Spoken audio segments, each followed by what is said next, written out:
अहिले चाहिँ म डाँडामा आइपुगेको छु है। अगाडिको भ्यू चाहिँ बब्बालै देखिने रहेछ कि जति जति तल के रे उस घुम्दै घुम्दै आयो त्यति त्यति उरेख्ने रहेछ। तल वहाँ तल कालीगण्डकी देख्नुभयो होला सायद है। खालि ब्लरी हुन्छ कि यहाँ त। यहाँ डाँडामा चाहिँ एउटा मन्दिर बन्दै रहेछ, भित्र चाहिँ अझै खाली नै रहेछ। म चाहिँ भर्खर आएको, मलाई मार्नु नि भयो गएर मामा गएर नभनिकन आएको म।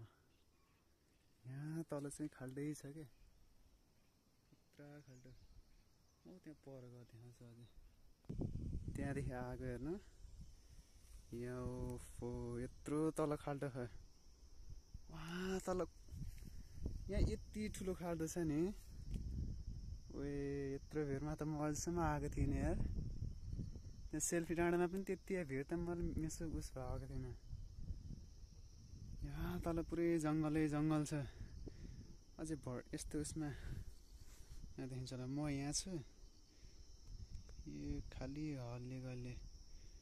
अनि यहाँ तल यो खाल्डो भयो, अझै वहाँ तल कहाँ तल त्यो बाटो। अगाडि भ्यू चाहिँ यस्तो छ, तोरी पनि फुलिसकेको छ यतातिर त। खालि खालि यो फोकस हटेर नि यता उता पल्दरपट्टि आइदिएको सेल्फी डाँडा, यो डाँडाभन्दा उतापट्टि छेकिन्छ। अनि यहाँ चाहिँ ओफो यति देखायो। अब म आफ्नो नजारा लिन्छु है त। लु बाई।